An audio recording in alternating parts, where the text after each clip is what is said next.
विभीषण को अभय वर दे दिया लंकेश पल भर में। इसे कहते हैं स्ट्रेटेजिस्ट।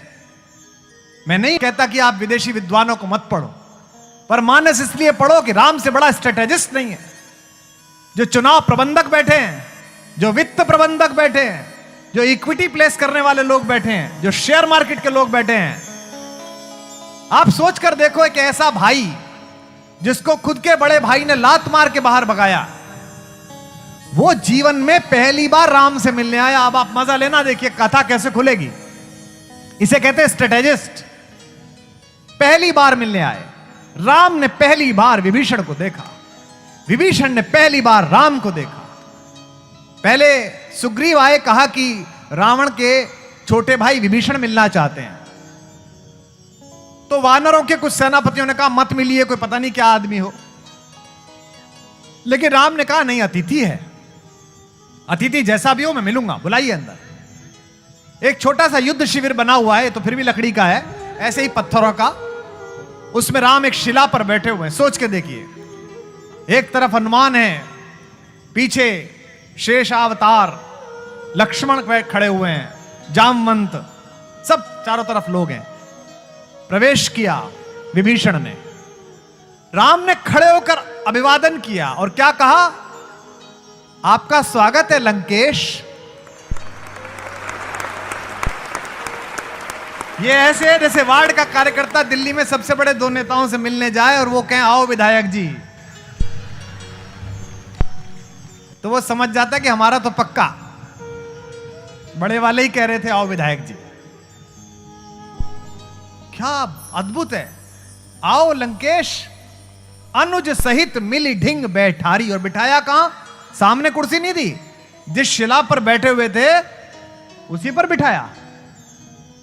एक दो बार को तो विभीषण ने पीछे मुड़ के देखा होगा कि भैया तो नहीं आगे, लंकेश किसे बोल रहे हैं।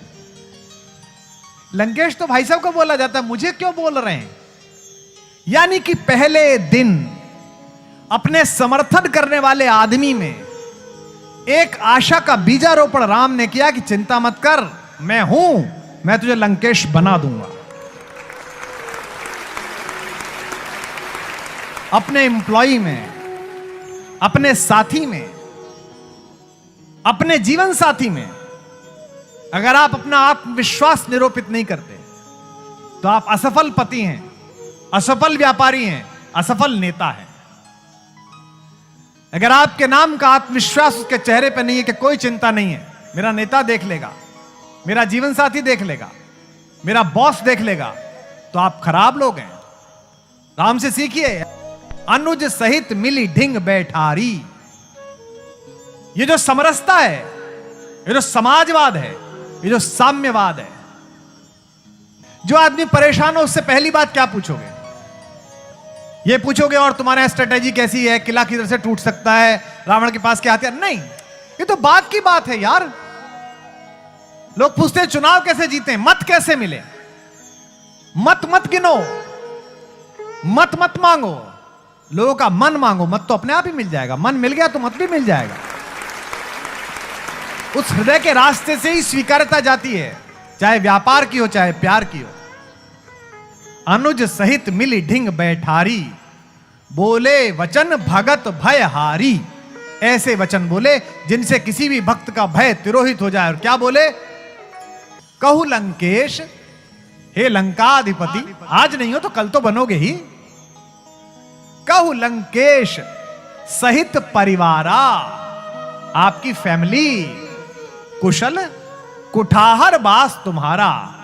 इन दिनों खराब जगह पे आपका परिवार रह रहा है, सब सही तो हैं, बिटिया सही है, पत्नी आपकी सही है, परिवार सही तो है।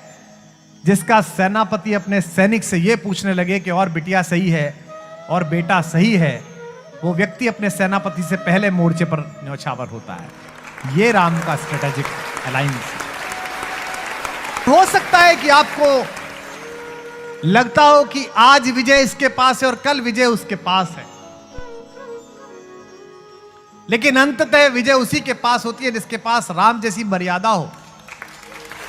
और यह शंका हर आदमी को होती है।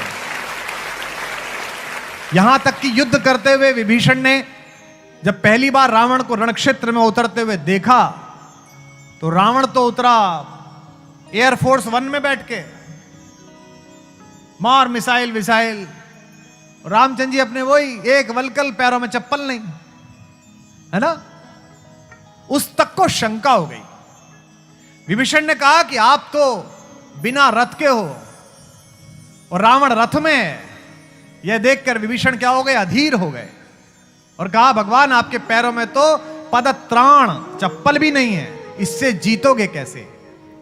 यह जो मैं बोलने जा रहा हूं, लाइफ में कभी डिप्रेशन हो, लाइफ में कभी परेशानी हो,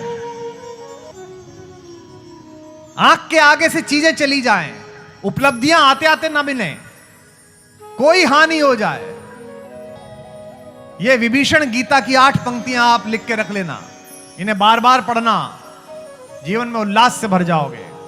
जब भी आपको दिखे कि सामने वाला शत्रु, सामने वाला प्रतिद्वंदी ज्यादा शक्तिशाली है, तो आप ये विभीषण गीता की पंक्ति याद रखना। जब विभीषण ने कहा रावण रथी बिरथ रघुबीरा, देख विभीषण भयउ अधीरा। रावण रथी बिरथ रघुबीरा, गाइए। देख विभीषण भयउ अधीरा। कहता है नाथ न रथ नहीं तन पद त्राणा। आप तो रथ पर भी नहीं बैठे और आपके पैरों में चप्पल भी नहीं। नाथ न रथ नहीं तन पद त्राणा, केहि विधि जितब वीर बलवाना। नाथ न रथ नहीं तन पद त्राणा, केहि विधि जितब वीर बलवाना। भगवान ने कहा तुझे दिख नहीं रहा, मेरे पास रथ तो है। कैसे है? सुना हूं सखा कहे कृपा निधाना, जे जय होई सो स्यंदन आना। सुना हूं सखा कहे कृपा निधाना, जिससे जय होती है, जिस स्यंदन से जय होती है, जिस रथ से जय हो सकती है, वो तुझे मैं बताता हूं। भगवान ने कहा मेरा रथ तुझे दिख नहीं रहा, लेकिन मेरे रथ में 2 चक्के लगे हुए हैं। किसके? पहला चक्का है शौर्य का और दूसरा चक्का है धीरज का।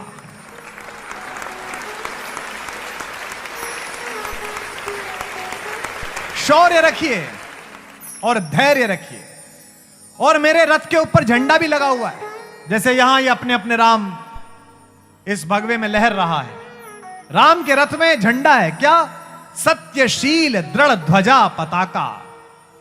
सत्य और शील की दृढ़ ध्वजा लगी हुई है। घोड़े भी हैं। कितने घोड़े होने चाहिए अच्छे रथ में? 4। कौन कौन से? पहला घोड़ा बल, दूसरा घोड़ा विवेक बुद्धि। बल के साथ विवेक की बहुत आवश्यकता है। राम अकेले हैं जिनमें सब कुछ है, उसके बाद भी विवेक है। विश्वामित्र लेने गए तो दशरथ ने कहा मेरी सेना ले जाओ प्रभु, मैं चलता हूं। बच्चे को क्यों ले जा रहे हो? जवान है, मसे भीगी है, 15 साल का है। 15 साल के गए थे, आज तो 25 साल के को पता नहीं होता करना क्या है। 15 वर्ष के राम को विवेक पता है। विश्वामित्र ने कहा राजन आपका बेटा मुझे इसलिए चाहिए कि लड़ाई बड़ी है, खरदूषण ताड़का स्वभाव से है, और ये 4 चीजें हैं, इनमें से कोई एक आ जाए तो मनुष्य अविवेकी हो जाता है। आपके बेटे के पास चारों हैं, उसके बाद भी संयमित है, विनम्र है, इसलिए मैं आपके बच्चे को लेके जा रहा हूं। यौवनम जवानी, दूसरा धन पैसा आ जाए, तीसरा संपत्ति, और चौथा प्रभुत्व। ये 4 में से एक मिल जाए तो मनुष्य पागल हो जाता है।